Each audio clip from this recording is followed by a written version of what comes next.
Olá, está começando mais um Papo 20, o programa que acontece num ambiente repleto de arte e cultura da 20 Medical Offices. Aqui nós recebemos experts em saúde e bem-estar para conversar comigo, Marcos Moreira, médico, apaixonado por reumatologia e agora host. E hoje nós estamos recebendo aqui o Dr. Gustavo Costa. Muito obrigado, pelo convite, agradeço também o convite aqui de estar participando, falar um pouquinho sobre saúde e sobre minha área, neurologia. Maravilha, vai ser top, tenho certeza disso. Aproveito essa introdução para pedir a você para compartilhar esse episódio com quem você ama e gosta. Lembre-se, você é o nosso maior e principal, de longe, disparado, nosso maior parceiro. É por você que nós chegamos à maior quantidade possível de espectadores. Lembro também que este episódio do Papo 20 é gravado no espaço da 20 Medical Offices, que é um cowork voltado para profissionais da área da saúde. Então, profissionais como nutricionistas, médicos, biomédicos, educadores físicos, fisioterapeutas que estejam procurando algum local para atender na região do São José dos Campos e do Vale do Paraíba, 20 Medical Offices. Lembrando sempre que o 20 da 20 Medical Offices é de Leonardo da Vinci, ou seja, VINCI. Lembra você que durante o episódio vai ficar passando aqui no canto da nossa tela 2 QR Codes. Um é da 20 Medical Offices, você pode acessar o Instagram da 20 por lá, e outro é do meu Instagram. Se você quiser acessar por digitação, o meu Instagram é @reumato.marcos.moreira. Sem mais delongas, vamos conversar aqui com o nosso queridíssimo Dr. Gustavo Costa, que é neurologista. Seja bem-vindo, doutor. Nós temos um rito que a gente segue, a gente geralmente lê o currículo do convidado, e aí conversamos um pouquinho, falamos um pouquinho sobre a história de vida dele e vamos entrando sobre os meandros da especialidade. De qualquer maneira, vamos lá. Dr. Gustavo é graduado em Medicina pela Universidade de Taubaté, fez residência médica em Neurologia pelo Hospital Municipal Dr. José Carvalho de Florença, em São José dos Campos, em especialização em doenças neuromusculares no setor de investigação nas doenças neuromusculares da Universidade Federal de São Paulo, a Unifesp, e tem título de especialista em neurologia. Seja muito bem-vindo, receba aqui o nosso acolhimento, saiba que estávamos muito ansiosos pela sua presença, não digo isso por você estar aqui, mas ouço muito o seu nome pelos consultórios e clínicas de atendimento que eu passo por aí quando a gente fala de neurologia. Seja bem-vindo, fala um pouquinho para a gente sobre você, como começou essa questão de fazer medicina, de onde você veio, fale sobre quem é Gustavo Costa. Eu ia falar Gustavo Nunes, peço perdão. Imagina, Marcos, tranquilo. Bom, eu sou de Caçapava, né, uma cidade aqui do Vale do Paraíba, né, a capital do Vale do Paraíba, né, onde eu moro atualmente, né. Terra boa.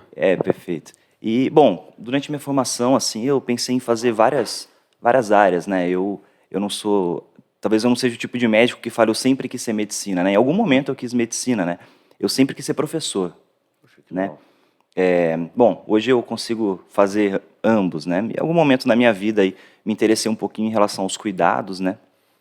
Dos pacientes e ter um pouquinho de olhar, um pouquinho atento e mais voltado para o cuidado dos pacientes, para a saúde mental, para a saúde física, enfim, para todos os aspectos que englobam a saúde, do cuidado, de familiares e tudo mais. Enfim, talvez por experiências pessoais, né? Mas também, enfim, por observação de um adolescente, né, de criança, como que alguém com 17, 15 anos escolhe que vai fazer uma coisa a vida inteira, sempre é muito cruel, né? Mas, no fim das contas, eu acabei escolhendo fazer medicina. Em relação à neurologia, bom, eu tive, como eu comentei contigo aqui em off, né, eu tive um AVC, né, um AVC hemorrágico, né, que é o que sangra a cabeça, né, fui operado, tem uma baita de uma cicatriz aqui na lateral da minha cabeça, né, e, bom, e a história do meu AVC, ela é uma história um pouquinho complexa, na verdade, né, bom, na minha opinião agora como neurologista, falo isso sempre para minha mãe, né, o meu manejo foi muito errado, né. Eu fui tratado como meningite e tudo mais, e aí, no segundo momento, eu fui tratado por alguns colegas neurocirurgiões, que trabalhei com eles em algum momento da minha vida, bem depois, agora, né? E aí sim foi descoberto que era um AVC hemorrágico, fiz cirurgia e tudo mais. Então, bom, eu era muito criança, eu tinha 7 anos de idade, né? Mas toda essa história do manejo, né? Meus pais são bem tranquilos com isso, mas eu não sou, não. Então, eu acabei me importando muito com essa questão de manejo, de fazer coisas adequadas, tudo mais, e talvez eu tenha ido para a neurologia por conta disso, né? Sempre estudei bastante, sou muito nerd, né? E talvez a neurologia seja a área das pessoas nerds, né? Então eu acabei indo para essa área por conta disso, né? Em relação às doenças neuromusculares, né? Que é o que eu fiz a minha especialização, né? Aí acho que a gente tem um salzinho a mais, assim, né? Então, em geral, são pacientes que têm doenças com rótulos muito bem estabelecidos, né? Doenças até que o nome as pessoas todas conhecem, com pessoas famosas que tinham a mesma doença, com evoluções tranquilas ou evoluções mais dramáticas, né? Então, achei que eu poderia contribuir, não só com a parte intelectual, mas também com a parte humana mesmo, né? De acolhimento, de entendimento e entender que, nesse contexto, né, de doença rara, de doença grave, eu era mais um integrante do time ali, né? Enfim, então é mais ou menos por isso que eu acabei traçando esse trajeto aí da minha vida. Maravilha, vamos falar bastante sobre isso, porque obviamente pela complexidade, pelo desconhecimento geral, tenho certeza que esse episódio mais uma vez servirá também como uma utilidade pública para a gente trazer luz para a comunidade de temas que não se ouve falar tanto, inclusive no meio da classe médica. Perfeito. Peço a permissão aqui para deixar o seu Instagram, as pessoas que porventura tiverem a curiosidade de acessar o Instagram do Dr. Gustavo, é @drgustavocosta.neuro, tá certo? Perfeito. @drgustavocosta.neuro. Você pode acessar lá pelo Instagram. É isso, vamos falar um pouquinho sobre essa questão da subespecialidade, da parte da neurologia que cuida dessa parte mais muscular.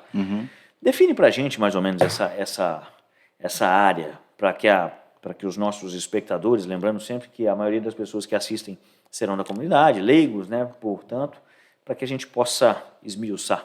Claro. Bom, então acho que quando a gente, primeiro de tudo, né, quando a gente pensa em doenças neuromusculares, acho que a parte de muscular ela fica muito evidente, né? Então as pessoas acham que é uma doença do músculo, né? Mas a parte de neuro acaba sendo um pouquinho esquecida, né? Então, bom, de uma forma mais simples para a gente tentar entender, quando a gente vai mexer a nossa mão, a ordem parte do cérebro, né? Então, a gente dá o nome disso de neurônio motor, por exemplo, né? Para fazer a movimentação da mão.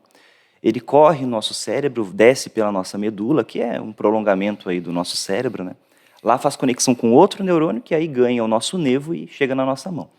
Então, na minha área, na doença neuromuscular, eu atendo pacientes que a doença estão do cérebro para baixo, né? Então, do neurônio motor, no nervo, na união entre o nervo e o músculo. Obviamente, eu sou neurologista, né? Então, doenças do cérebro, como dor de cabeça, Alzheimer, claro que entra, né? Mas não da minha subespecialidade, né? Então, as doenças mais, vou falar mais comuns, né? Mas assim, as doenças mais famosas, né? São doenças de nervo, né? Então, as neuropatias, doença do neurônio motor, que é a esclerose lateral amiotrófica, doenças como a miastenia graves e doenças de músculo, né, que podem atingir tanto pacientes da terceira idade, quanto principalmente mais crianças naquelas doenças genéticas. Então é uma área, claro, que mexe bastante com doença genética, né. Em relação aos sintomas, Marcos, talvez os sintomas que chamem mais atenção para, será que eu tenho isso? Será que eu não tenho? Será que esse médico me interessa, né? Será que essa área é interessante para mim? Então, o que mais chamaria atenção é uma fraqueza, né? Não uma fraqueza que acontece de uma hora para outra, né? Como se desligasse, mas uma fraqueza progressiva, né? Poxa, ontem eu estava bem, hoje eu comecei a ter uma dificuldade para levantar da cadeira e depois de um mês eu estou com muito mais dificuldade, estou em uso de cadeira de roda, estou acamado. Bom, isso é uma coisa que chama atenção. Essa dificuldade vem pela perda de força, especificamente, ou não? Por exemplo, né? Ou meu pé começou a queimar, meu pé está muito gelado, parece que tem formiguinha andando no meu pé, andando na minha mão, algo que nos faria pensar muito mais numa doença de nervo, por exemplo, né? Também são sinais de alerta importantes, né? Então, qualquer um desses sintomas que eles estejam acontecendo de forma progressiva, ou seja, em algum momento começou e as coisas começaram a piorar, estou emagrecendo, estou perdendo massa muscular, está esquisito, tem alguma coisa diferente acontecendo, aí sim, essa pessoa pode ter uma doença neuromuscular, né? Em relação ao paciente, né? Ou ao familiar, ao cuidador, né? Mas em relação ao médico, né? Na grande maioria são doenças raras, né? E quando a gente fala de doença rara, eu estou falando numa doença que acometa menos que 65 a cada 100 mil pessoas. Então, num Maracanã lotado de antigamente, aí, 65 pessoas portadores de alguma doença. Isso a gente chama de doença rara, né? Na minha área, a maioria das doenças são doenças raras, né? Seja pela prevalência, ou seja pelo número de pessoas que de fato apresentam ou pelo desconhecimento, né? Tanto de outros médicos quanto de neurologistas mesmo, né? Bom, a gente compartilha algumas doenças, né, nos nossos tratamentos, né, e certamente pacientes que estão com fraqueza, pacientes que estão, enfim, podem muito bem procurar um reumatologista, podem procurar um ortopedista, podem procurar um neurologista que por vezes desconhece o diagnóstico de uma doença neuromuscular, né, por ser justamente doenças mais raras, né? Isso acontece com qualquer doença rara em geral, né? Um paciente que tem doença rara, esse é um estudo interessante, um estudo chinês, né? Que é uma população em ascensão importante aí em publicação, né? É atual junto com Estados Unidos, China e Índia, né? Em alguns grupos de pesquisa. Eles mostraram que o tempo médio para um diagnóstico de uma doença rara, né? E aí não precisa ser da minha área necessariamente, pode ser da sua inclusive, né? É um tempo médio de 4 a 5 anos, né? E o número de especialistas visitados são de 8 a 10, né? Inclusive, nesse estudo mostra que as pessoas frequentam de 3 a 4 centros de pesquisa, centros de referência, né? Então, grandes hospitais, né? E mesmo assim Então, exato. Então, isso mostra a grande complexidade, a dificuldade para se alertar para os sintomas, até para especialistas da área mesmo, né? No caso dessas patologias que você citou aí, da esclerose lateral amiotrófica, da miastenia, tem perfil genético envolvido? Como é o gatilho disso? Perfeito. Bom, são doenças completamente diferentes, né? Por exemplo, das que você me perguntou, a miastenia gravis ela é uma doença autoimune, né? Então, bom, soldados do nosso corpo ali que são feitos para lutar contra a bactéria, contra vírus, por algum motivo eles começam a lutar contra o nosso próprio corpo, né? E essa região é uma região entre o meu nervo e o meu músculo, né? A junção neuromuscular. Então, era uma doença autoimune, uma doença da imunidade, né? Então, o objetivo do tratamento da miastenia gravis, no caso, por exemplo, é reduzir essa imunidade. Existe alguma doença genética? Existe algum perfil genético nesses pacientes? Bom, não é o esperado, né? Mas pode existir, assim como em qualquer doença da autoimunidade, como lúpus, como artrite reumatoide, doenças aí da sua área, né? Bom, na esclerose lateral amiotrófica o jogo é outro, né? Na maioria das vezes não existe um perfil genético. Então, acho que é mais importante do ponto de vista de alerta, né? Mais importante que isso seja dito, né? Então, estudos mais antigos falam que a cada 100 pessoas portadoras de esclerose lateral amiotrófica, 5 têm um perfil genético e familiar envolvido. A cada 100, 5 tem? 105, isso, né? Mas não preciso ter uma história familiar positiva, né? A pessoa, eu posso ser a pessoa que iniciei, exatamente, que manifestei a doença genética, né? Mas esse é um pensamento que tem que ser mudado, né? Em parte pela disponibilidade dos testes genéticos, né? Algo antigamente era uma coisa muito mais cara, muito menos acessível e muito menos conhecida pelos médicos, né? A área da genética é uma área que está em ascensão, né? Junto com a área da imunologia, principalmente na minha área, da neurologia, né? Mas, em geral, quando eu atendo um paciente com esclerose lateral amiotrófica, por exemplo, o perfil do paciente, então, homem ou mulher, 65 anos, 60 anos de idade, que começou com uma fraqueza, começou com dificuldade de falar, começou com dificuldade na língua, com cãibra, a carne fica pulando, a minha mão está emagrecendo, e eu faço o diagnóstico de doença do neurônio motor / esclerose lateral amiotrófica, esse é o perfil que eu espero do paciente. Então, esse é o paciente clássico, né? Se a gente precisar desenhar o paciente portador de esclerose lateral amiotrófica, é esse.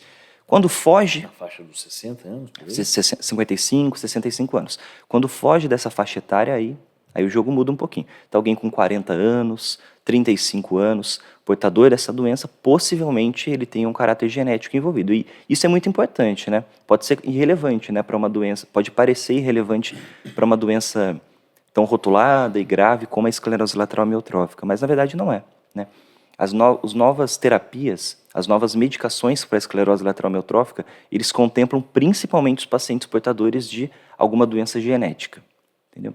Então, tem uma medicação bem famosa para um dos genes lá que chama SOD1, onde famílias inteiras são acometidas porque é uma doença que tem um padrão de herança importante, né, que a gente chama de autossômico dominante. Então, que um passa para o outro, né, e desenvolver a doença é uma coisa que a gente espera que aconteça. Então, o teste genético ele entraria aí nesse contexto, né? Bom, em relação a famosos, por exemplo, que possuem esclerose lateral amiotrófica, para não ficar uma coisa muito distante de nós, né? Nos Estados Unidos ela é chamada de doença de Lou Gehrig, né? Lou Gehrig era o Pelé do beisebol, né? Ele jogava pelos Yankees à época, né? E ele faleceu por volta dos 37 anos, e ele tinha esclerose lateral amiotrófica, né? O outro, talvez famoso para todos nós, é o Stephen Hawking, né? Que é aquele físico que faleceu há uns 2, 3 anos aí.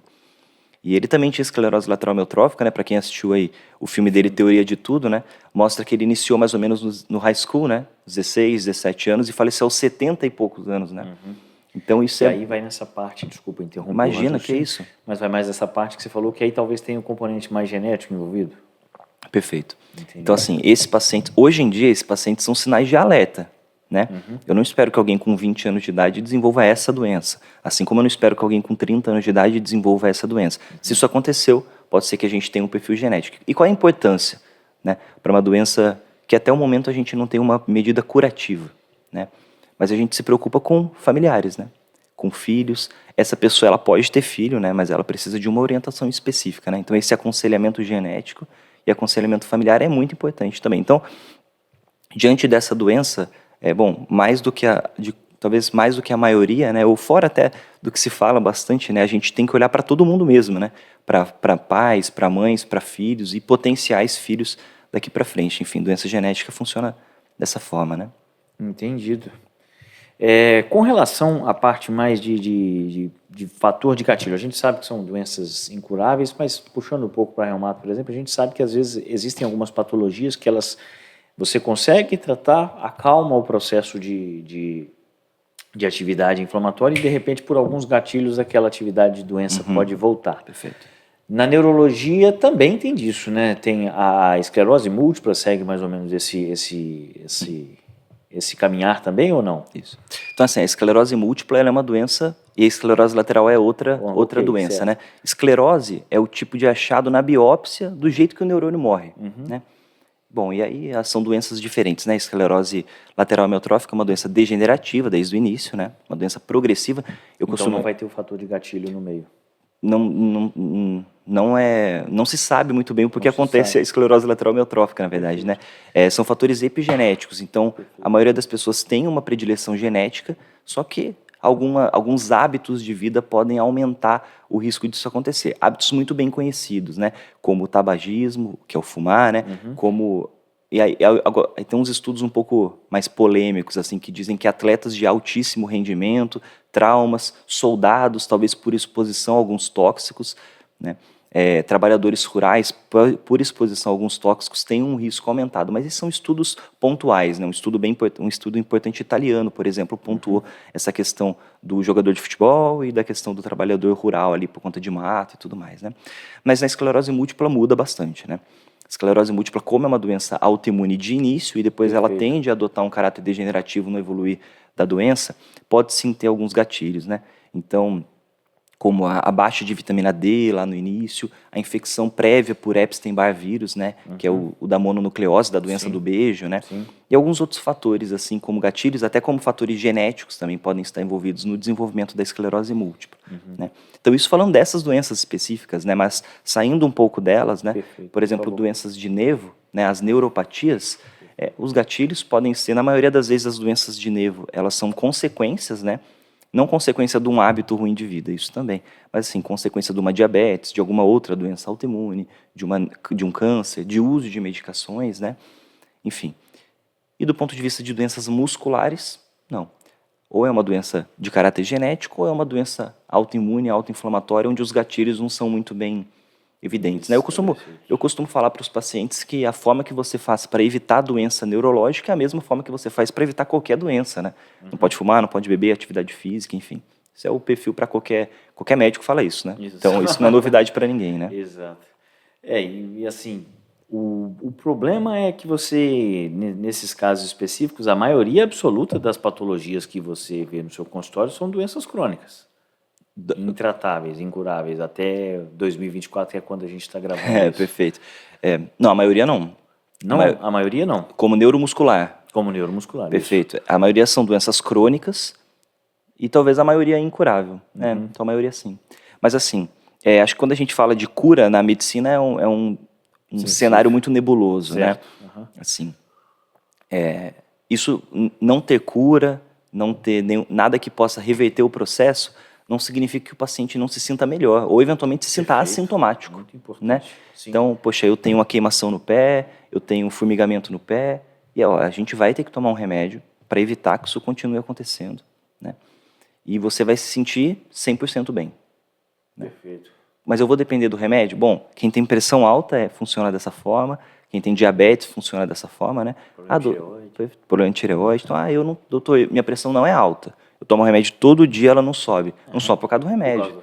Então, assim, as doenças funcionam muito, muito dessa forma. Claro que eu tô levando na minha área doenças um pouquinho mais brandas, né? Claro, quando a gente vai olhar pro outro lado, né? Pro lado, talvez, de doenças mais agressivas, que a gente tem que ter uma atuação muito mais rápida, né? Até ficar tudo bem, aí funciona dessa forma. Mas, na maioria das vezes, doenças crônicas, de algumas doenças, eu falo para o paciente que a gente vai casar, né?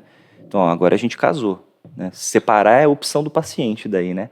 Mas aí vai ter que casar com outra pessoa, porque é assim que funciona. Separado não vai ter como ficar. Sozinho não fica. Entendido. É assim. Você falou aí uma questão relacionada que chama a atenção do Epstein-Barr e tudo mais, mas também, agora eu vou te colocar num vespeiro, porque muito fala-se de vitamina D, né? Tem gente que defende doses cavalares de vitamina D para tratamento de diversas patologias, como se fosse o elixir da vida. Que não é. Que não é, exato. E aí o questionamento vem, beleza, serve lá como gatilho para algumas patologias, e durante o intercurso patológico existe já alguma coisa definida sobre índices ideais, suplementação? E aí, qual é a visão da... Legal.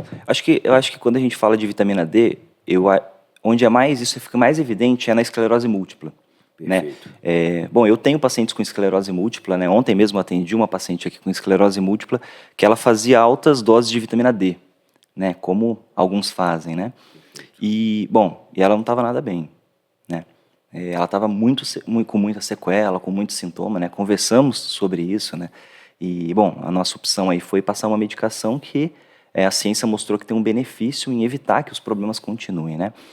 Bom, estou falando de ciência, né? Ela também fala na esclerose múltipla, por exemplo, que a vitamina D deve estar no nível de normalidade, né? Acima de 40, acima de 50, a depender da referência do ano aí, né? Mas nada cavalar, né? Nada com doses muito elevadas, né? E eu acho que aqui, Marcos, a gente entra num caminho muito tortuoso, né? Mas que eu não tenho problema em posicionar nesse sentido, não, né? Quando a gente fala de doença grave, a gente fala de doença rara e a gente fala de doença incurável, ou que a pessoa vai tomar medicação a vida inteira, ou que vai ter que fazer reabilitação a vida inteira, fonoaudiólogo, terapeuta ocupacional, psicólogo, enfim.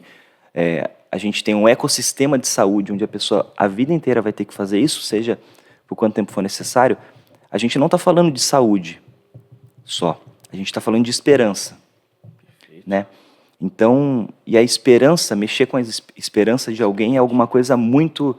A gente tem que ter um pouquinho mais de cuidado, né? O médico, o psicólogo, enfim, profissionais de saúde são pessoas formadoras de opinião, né?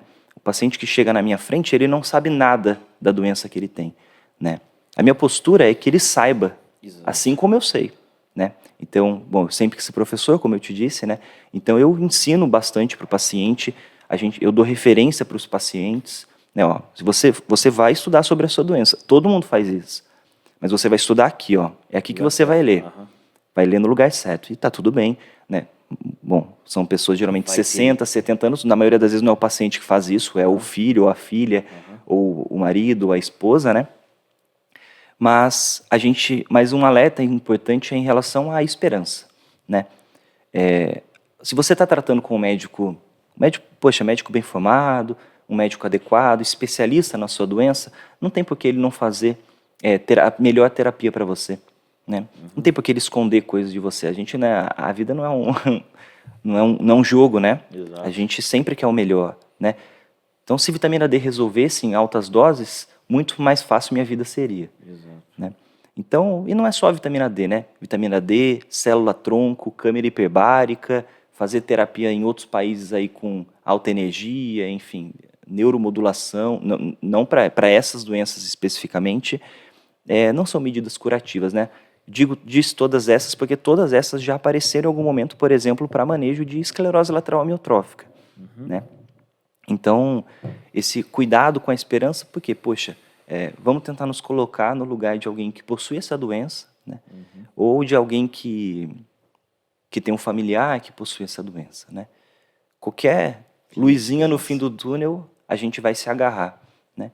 Então, a minha primeira consulta, por exemplo, numa esclerose lateral amiotrófica, eu estou pontuando bastante ela aqui, porque talvez seja que tem mais rótulos, né, dentro da minha área, eu explico todo o trajeto, né? Então, a gente vai começar isso aqui hoje, a gente vai cuidar da alimentação, cuidar da nutrição e cuidar da medicação. Neste contexto, a medicação, diferente de todas as doenças do mundo, não é o mais importante.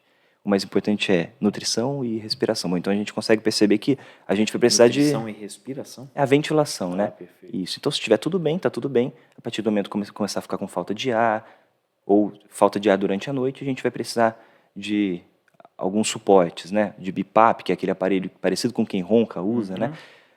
Mas só dessa frase a gente consegue ver, por exemplo, que a gente precisa de outros profissionais, né? A gente precisa de mais soldados aqui nesse time, né? A gente precisa de fisioterapeuta, precisa de nutricionista, né? Todos bem orientados, assim, para que a gente possa trabalhar junto, né? Desculpa, mas o questionamento, interrompendo, o fisioterapeuta, nesse caso, fisioterapeuta geral, uma fisioterapia mais respiratória? Perfeito. Então, assim, na esclerose lateral amiotrófica, essa é mais a minha opinião, né? O fisioterapeuta respiratório é fundamental, essa não é a minha opinião, não. Fisioterapeuta respiratório, né? E a gente faz trabalho com AMBU, que é aquele aparelho que se usa para auxílio na respiração, né? Que é aquela borrachinha que aperta, né? Aquela borrachinha azul, né? Certo. Todo mundo já viu em filme, né? E o mais interessante é que o fisioterapeuta ou a fisioterapeuta ensine a família, né? Para que possa ser feito em casa, ensine o cuidador, né? Então, o papel do cuidador, ele tem que vestir essa camisa também, né? Ele é o atacante do time ali, ele é o mais importante para mim, né? Então, que ele confie e que ele siga junto com o paciente, siga ao lado do paciente, é o que a maioria das vezes acontece, né? Para que ele aprenda também, né? Então, nessa doença, por exemplo, o remédio que a gente tem, ou as medicações que a gente tem até hoje, né? 2024. Perfeito. Não é mais importante do que a nutrição adequada e do que uma ventilação adequada, respiração. Entendeu? Então, dizendo isso, eu acho que eu consigo responder muito da sua pergunta, né? Assim, a gente tem que tomar bastante cuidado com terapias milagrosas, terapias enfim, que prometem muita coisa, né? Enquanto não funciona. Então, é por isso que, porque, poxa, o paciente vai em um médico, aí o médico fala que funciona, aí vai em outro médico, o médico fala que não funciona, em quem ela acredita? No que entregou mais esperança, né? Exatamente, eu também acreditaria. Então, é por esse motivo que a pessoa pode estudar no lugar certo, não precisa acreditar em ninguém. Vai ler lá, lê em quem está estudando isso, né? Lê o trabalho, lê a associação. Então, existem muitas associações de pacientes para a esclerose lateral amiotrófica, por exemplo.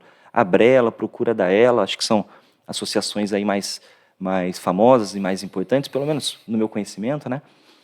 E que fazem um trabalho excelente, fazem palestras, tem muitas aulas no YouTube deles, por exemplo, com informação adequada, né?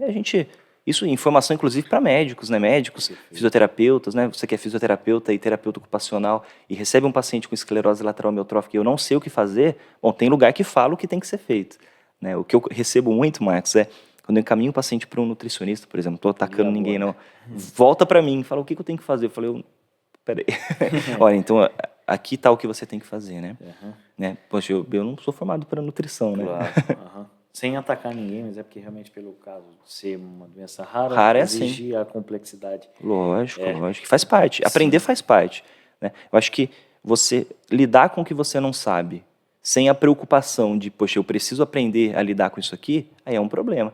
Agora, se eu viro o paciente e falo, olha, eu não sei o que você tem, ou eu não sei resolver isso, mas eu vou atrás. Então, tu volta aqui semana que vem? Claro. Beleza. Acho que tá no jogo. A sinceridade, a honestidade é mais importante, né? Sim. Já foi o tempo que o médico era o conhecedor de tudo, Perfeito. Né? Ou o médico, ou qualquer outro profissional de saúde. Exato. Perfeito. Só puxando um pouco dessa parte da vitamina D, a gente vê muito isso na parte da reumato também, com essas doses cavalares, protocolo disso, protocolo daquilo. Tem até nome próprio, né? Exatamente. E as pessoas, elas vendem o milagre, como você falou, só que elas esquecem de falar também que todo o excesso é problemático. Então, já peguei casos de paciente com hiperostose, ou seja, hiperformação óssea, por causa de excesso. Sei que você sabe dos termos que eu estou falando, mas como a maioria da população não é formada por leigas, né?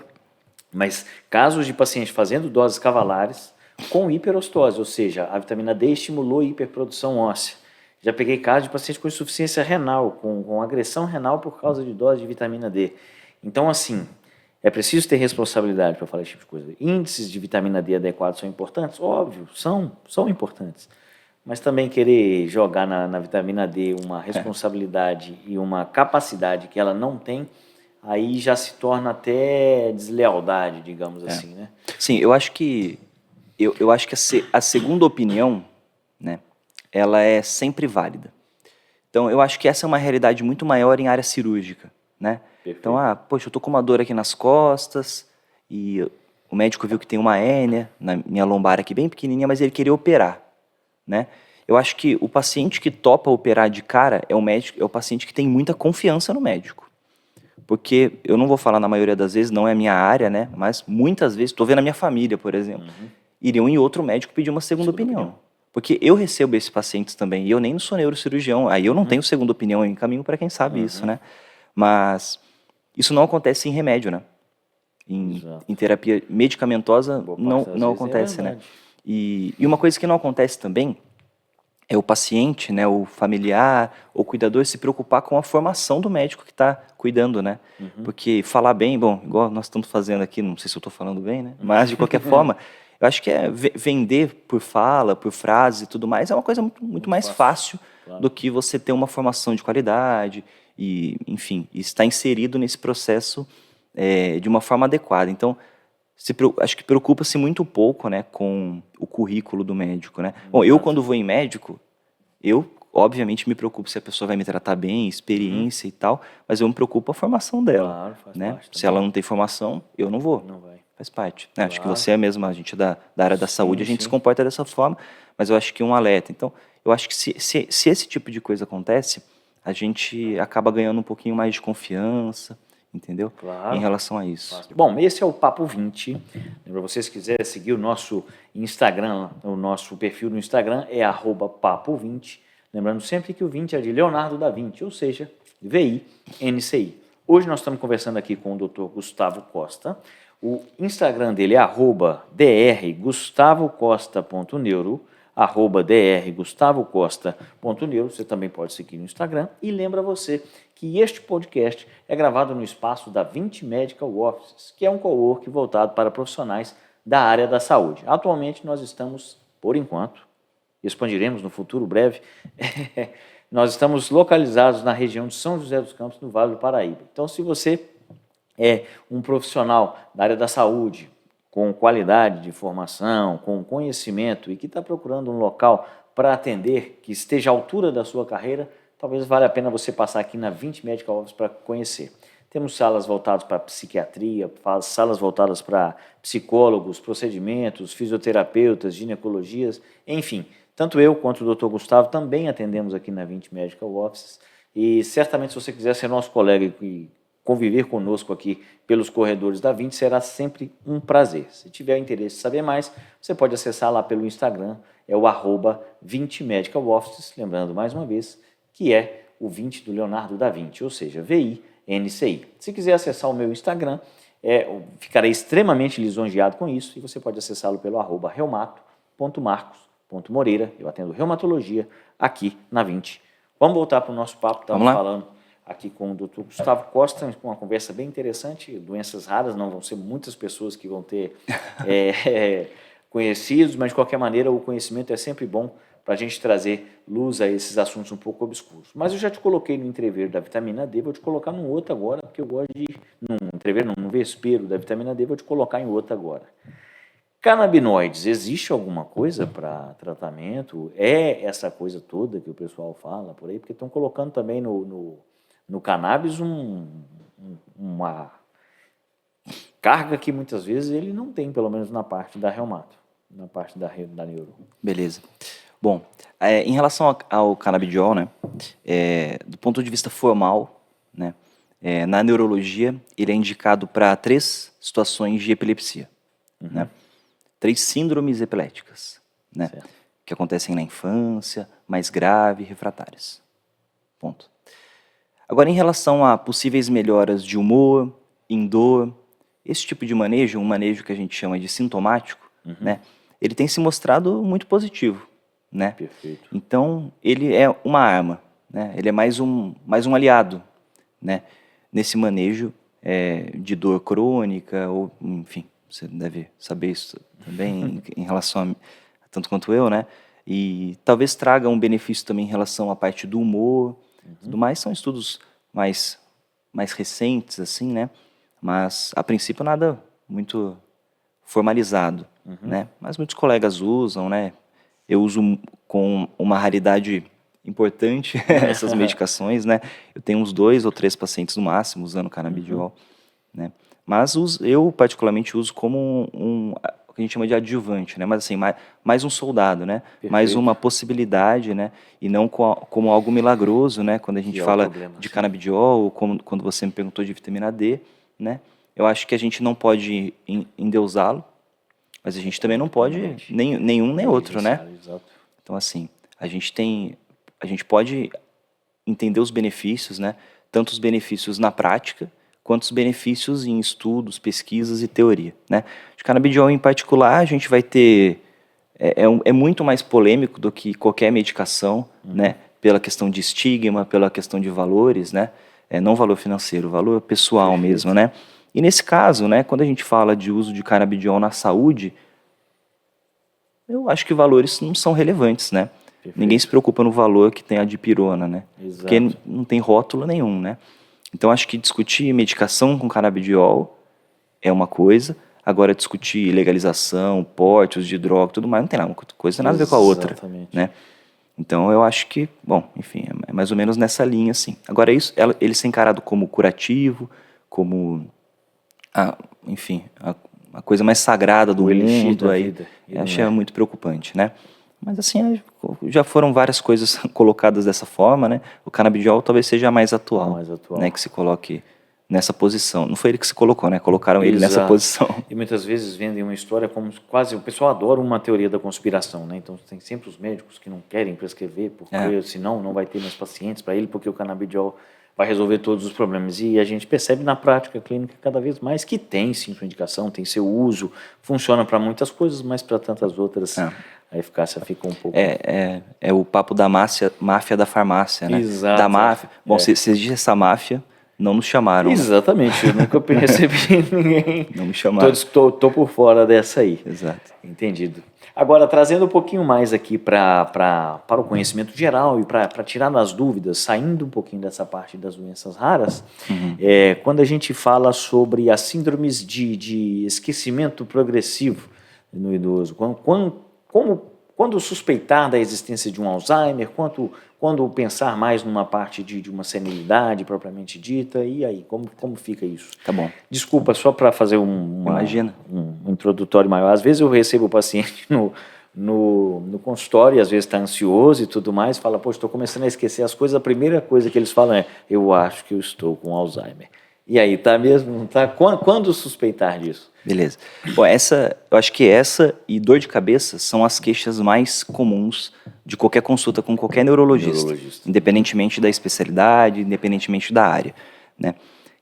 Então, o que você está me perguntando são as síndromes demenciais. Perfeito. Né? E quando a gente fala de demência, a gente pensa necessariamente em memória, mas essa não é uma verdade, né? Então, o Bruce Willis, por exemplo, o ator, né? Ele tem um quadro de demência, que é uma doença que a gente chama de afasia progressiva primária, que ele impacta na comunicação, né? Uma coisa que a gente chama de linguagem. Então, não é falar, né? Se comunicar de uma forma adequada, seja por sinais, por escrita, né? E em compreender isso de uma forma adequada. Mas isso nada tem a ver com memória, né? Existe a dificuldade de compreensão também. Compreensão ou de expressão. Verbalização. Exatamente. Não verbalização. Poderia ser uma mímica, uma imagem-ação, né? Não daria certo também. Escrita não daria certo, né? Desenhos e tudo mais. Então, qualquer forma de comunicação não aconteceria independentemente, porque pessoas mudas, elas se comunicam, né? Perfeito. Necessariamente. Então, existem outros domínios que são também acometidos num quadro de demência, como a função executiva, por exemplo. Poxa, a minha avó, meu avô não consegue mais passar um café. O passo a passo está prejudicado. O que isso tem a ver com memória? Nada a ver, né? Então, quando essas coisas começam a acontecer, eu acho que são um sinal de alerta. Sinal de alerta em quem? Sinal de alerta é em idoso, né? Demência é uma doença de vovô e vovó, né? Ou de pai e mãe, né? Mas assim, de pessoas acima de 60 anos, de idosos mesmo, né? Mas não é essa a realidade que acontece no dia a dia. No dia a dia é 30 anos, 40 anos, chegar no consultório e falar, estou muito esquecido, estou muito isso, muito aquilo, né? E aí acho que um outro ponto importante é a gente entender qual é o papel da emoção na atenção, né?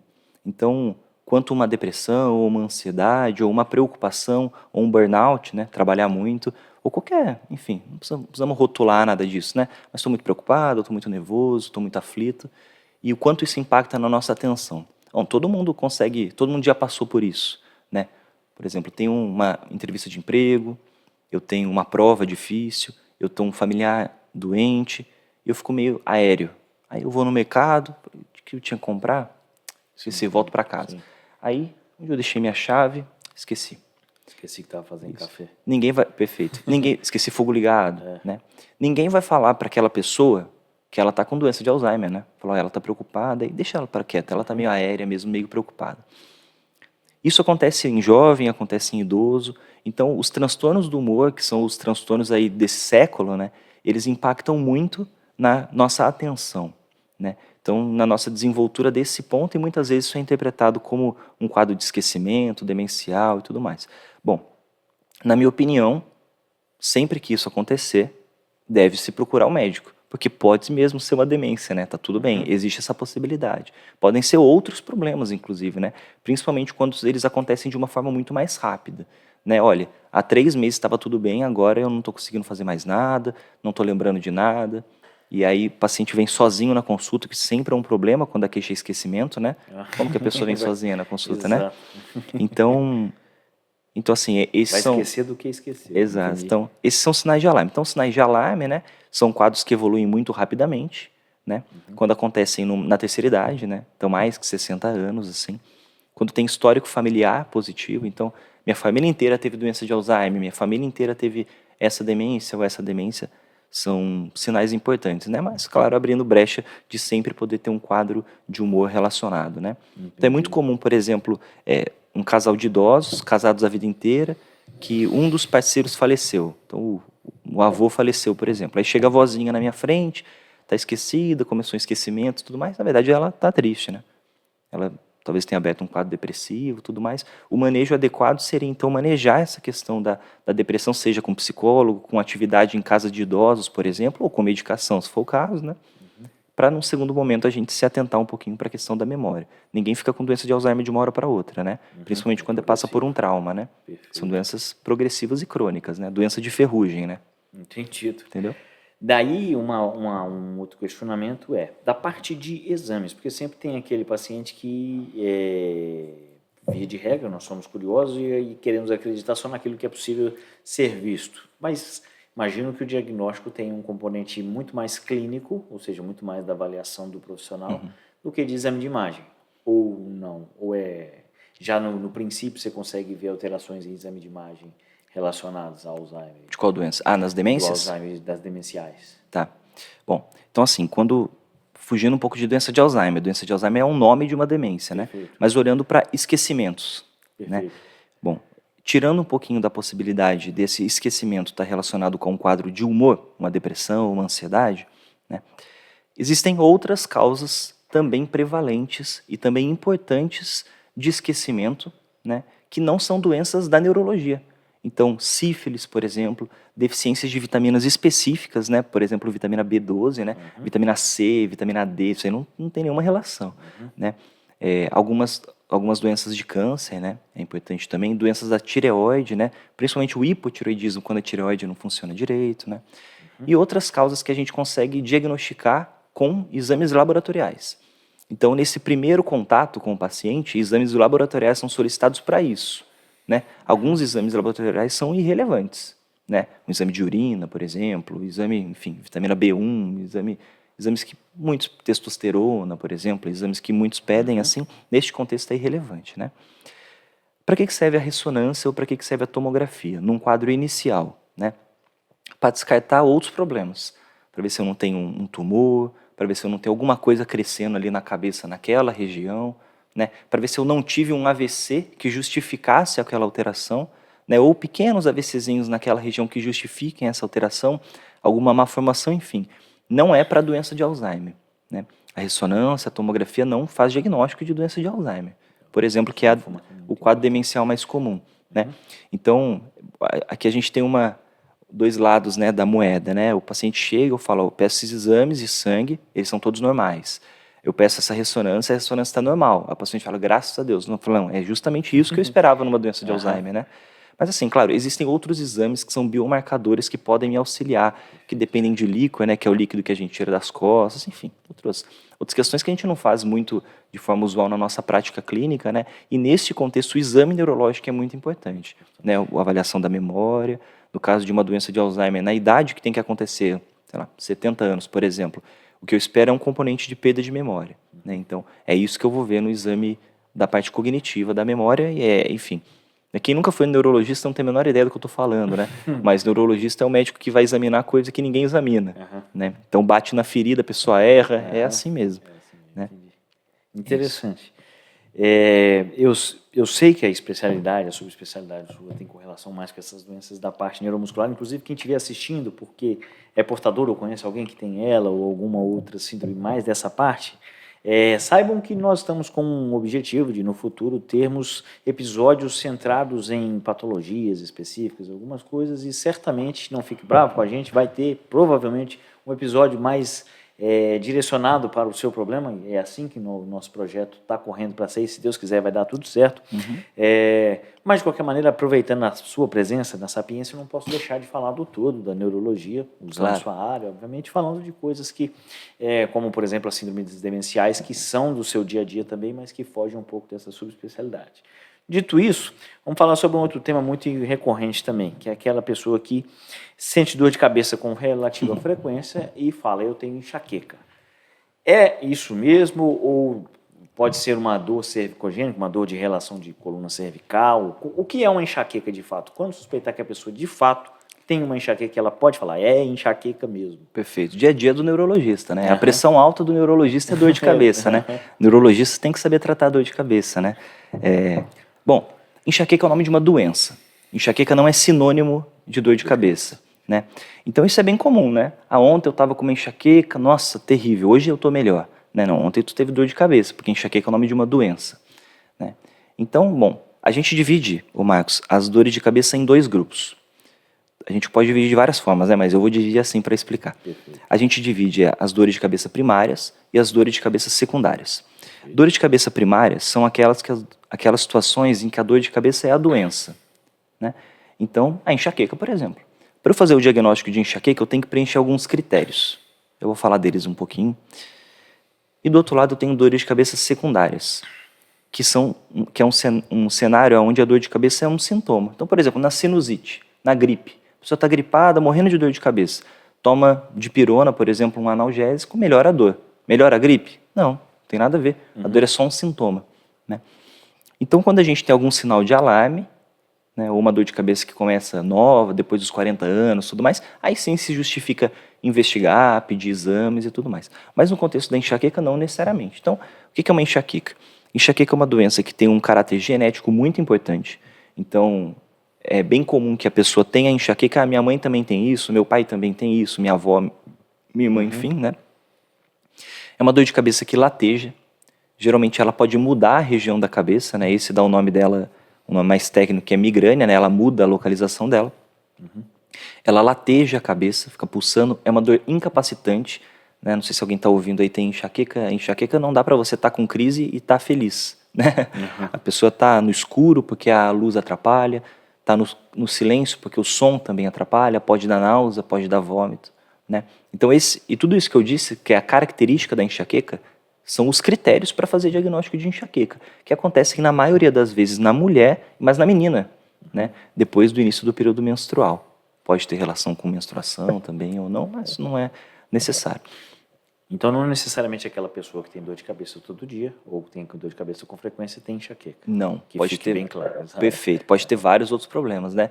Dores de cabeça, por exemplo, que acontecem quando a pessoa acorda. Eu sempre acordo com dor de cabeça. Pode estar relacionado a uma pessoa que respira muito mal à noite, né? Então, quem ronca, por exemplo, à noite, né? A apneia obstrutiva do sono, ou quem range o dente à noite, que é o bruxismo, né? Que fica assim, aí começa aquela dor na lateral da cabeça quando acorda e ao longo do dia melhora, muito comum aparecer em consultório. Aquela dor de cabeça que acontece ao fim do dia, de um expediente pesado de trabalho, em faixa na cabeça, na lateral da cabeça, dor de cabeça tensional, né? Aquela dor que começa na nuca, na cervical, aqui no músculo do tô nem aí, e sobe para a cabeça uma, Essa é a primeira uma, vez que eu fiz. uma dor de cabeça, a cefaleia cervicogênica, uma dor de cabeça cervicogênica, né? Perfeito. Formas que a gente trata de outras maneiras, né? O jeito que se trata essas doenças não é com o remédio que a gente vai na farmácia e pergunta qual remédio trata enxaqueca. Entendeu? Essas medicações não vão funcionar. Inclusive, me corrija se eu estiver errado, é uma pergunta real mesmo. Algumas medicações, inclusive, se você tomar no período incorreto da dor de cabeça, ela pode até prolongar a crise, ou isso não é uma verdade? Isso. No contexto da enxaqueca, a gente tem que... É uma bola de neve. Então, é uma pedrinha que se soltou lá em cima do morro e está descendo, descendo, descendo, e vem a avalanche na nossa direção. É muito mais fácil eu parar a pedrinha do que eu parar a avalanche, né? Certo. Então, no paciente com enxaqueca, então quem tem diagnóstico de enxaqueca. Enxaqueca, o diagnóstico Isso, de fato, de não fato. só dor de cabeça. Isso não é isso. Bom, de dor de cabeça também toma no comecinho, né? Mas na enxaqueca tem que tomar o remédio no início, né? Porque ele é um processo evolutivo de dor de cabeça. A crise na enxaqueca então, é uma doença de crise. A pessoa está super feliz, contente, aí arrumou uma viagem ótima, aí vai ter dor na viagem, né? E geralmente tem gatilhos, né? Tem. Exato. Os principais gatilhos assim da enxaqueca são vários, né? Mas a privação de sono é bem importante. Então, na enxaqueca a gente tem a parte do médico, remédios e tudo mais, e tem a parte do paciente, que é a mais importante, né? Então a gente tem a parte de sono, e aí quando eu falo de sono, eu estou falando de privação de sono, ou seja, dormir pouquinho. Isso todo mundo consegue imaginar, né? Tô virado, tô na festa, ou virei estudando, virei trabalhando, acordei com crise de enxaqueca, não com dor de cabeça, né? Mas prolongamento do sono também. E aí por isso acontece em início de férias, final de semana, feriado. Eu acordo todo dia às 6 horas da manhã, no sábado eu vou acordar aquele horário que não sabe se toma café ou almoça, né? É aí que a enxaqueca acontece. Então o ideal no sono, falando só de sono, é manter uma rotina de sono. Toda vez que dormir demais ou dormir de menos, o paciente pode ter uma crise. Aí existem gatilhos alimentares, né? E aí não é para todo mundo mesmo, né? É de pessoa para pessoa. Isso, posso falar do chocolate, mas o chocolate nunca é gatilho. Então os mais comuns são comida gordurosa, comida apimentada e bebida alcoólica. O campeão é vinho tinto. Mas tem um monte de paciente com enxaqueca que toma vinho tinto e não tem problema nenhum. Então essa relação é muito pessoal. E aí entra uma coisa que a gente chama de diário da dor de cabeça, né? Diário da cefaleia. Não é para escrever lá, hoje eu estou muito feliz, estou com dor, não. É para me falar, o nosso objetivo é identificar gatilho. Comi queijo, tive dor. Aí no dia seguinte, ou daqui a um mês, eu comi o mesmo queijo, tive dor. Talvez o problema seja o queijo, né? Ou não. Então esse é o nosso objetivo, para o paciente parar de comer só o que for necessário. Entendi. Senão ele começa a se privar. Exatamente. Eu não como glúten, não como leite, não como chocolate, não como pimenta. Pô, aí tua vida é triste, né? Exatamente. Tá na vida para viver também, pelo perfeito. amor de Deus, né? Exato. Bom, obrigado pelos esclarecimentos, muito importantes, apesar de fugir um pouquinho. Imagina. Eu vou só lembrar aos nossos espectadores que o Dr. Gustavo Costa, ele tem subespecialização na parte neuromuscular. Então, doenças raras, como, por exemplo, esclerose lateral amiotrófica, miastenia graves, quais outras você puder falar para a gente? Atrofia muscular espinal, né, que é uma doença mais de criancinha, doenças de músculo, as miopatias, doenças de nervo, neuropatias, enfim. Se quiser divagar um pouquinho sobre isso, só para a gente poder trazer essa luz aí, talvez mais com um caráter de orientação para os pacientes mesmo, suspeita, dúvidas. Isso. Eu acho que esse recado sobre doenças raras que conversamos anteriormente é um recado não só para a população, né, mas para a comunidade de profissionais de saúde, comunidade médica, né. Eu venho de um lugar, eu sou formado aqui no hospital, para quem é de São José dos Campos, no Hospital da Vila, né. Atualmente eu sou professor e sou coordenador do programa de residência médica aqui da Vila, né. E as doenças raras sempre foram tratadas como doenças raras. Se é raro, eu não vou ver, né. Se eu tô andando ali na floresta e escuto um galope, é cavalo, né? Nunca é zebra. Entendi. Mas e se for zebra? O que eu vou fazer? Né? Então, as doenças raras, por exemplo, falando da esclerose lateral amiotrófica, ela tem a quantidade de pacientes portadores de esclerose lateral amiotrófica vai girar em torno de 2, 5, meio a cada 100 mil pessoas. Isso na população global, né? Claro que depende muito de país para país. Então, isso em São José dos Campos daria mais ou menos 16 pessoas doentes, certo? Eu tenho um pouquinho, ao redor de 50 pacientes portadores de esclerose lateral amiotrófica. Ou seja, uma subdiagnosticação. Então, provavelmente, a gente tem um subdiagnóstico muito importante, né? Ou esse paciente está no lugar errado, ou está em um lugar que está demorando muito tempo para fazer diagnóstico. Obviamente, por ser minha área, obviamente, por ser minha área, eu já criei pessoas de confiança, pessoas que trabalham com outras especialidades, neurologistas, terapeutas ocupacionais, pacientes, né, que como eles formam comunidades muito grandes, eles falam, olha, já direcionam o paciente para que não perca tempo, né? Aqui a gente está falando de tempo, então o tempo é muito importante para nós, né? Eu também trabalho em vários hospitais, trabalho aqui, né, enfim, então eu tenho muitos pacientes por conta disso. Mas sabendo dessa informação, que eu esperaria 16 pacientes, mas só eu tenho 40 e poucos pacientes com esclerose lateral amiotrófica, mas lembrando que é a minha especialidade, né? A gente tira um pouco o estigma de raridade. Se é raro, eu nunca vou ver. Não, você vai ver. Eu acabei de citar algumas pessoas famosas, inclusive portadoras disso, né? A esclerose múltipla também é uma doença rara, e vez ou outra alguém conhece alguém com esclerose múltipla, inclusive pessoas famosas, né? Então, esse estigma de doença rara, ele é uma coisa que a gente tem que tirar, especialmente de médico, né? Exato. Médico não pode ter medo de doença rara, né? Se você não conhece, você encaminha, faz parte, né? Não saber de tudo faz parte do jogo, né? E assumir que não é dono do saber absoluto. Perfeito. É isso. Muita parte. Poxa, muito bom. Uma pena, nós estamos nos encaminhando para o final do nosso episódio. Saiba que em havendo novos episódios, e como falei, talvez a gente comece a direcionar um pouco para algumas patologias, saiba que o senhor já será convidado, já tem um pré-convite aí de antemão, e será um prazer recebê-lo, dá para ver que você manja e manja muito dessa parte aí. Até porque também o cara, para ser chefe de residência médica, tem que ser bom no que faz. Bom, lembrando a vocês, esse é o Papo 20, ele acontece no espaço da 20 Medical Offices, que é um coworking voltado para profissionais da área da saúde. Estamos localizados aqui na região de São José dos Campos, no Vale do Paraíba. Se você é profissional da saúde ou conhece alguém, médico, fisioterapeuta, nutricionista, biomédico, psicólogo, que está procurando algum lugar para atender, a 20 Medical Offices talvez seja um local que ofereça, talvez não, certamente será na região o espaço que vai te oferecer a melhor qualidade de espaço para você atender os seus pacientes.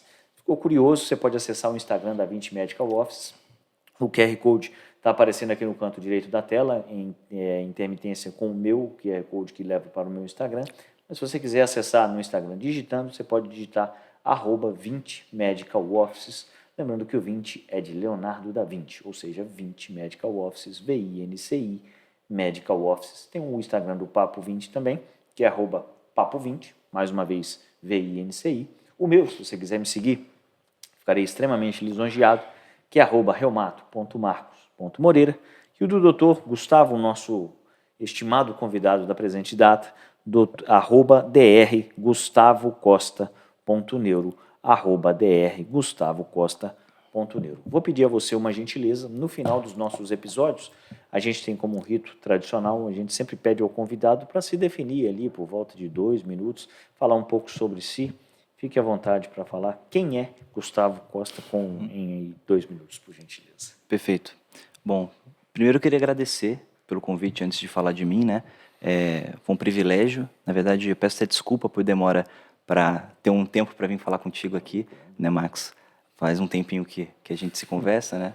O João ali que está de olho na gente, mas eu agradeço bastante. Bom, minha mensagem vai para o paciente que tem alguma doença neuromuscular, né?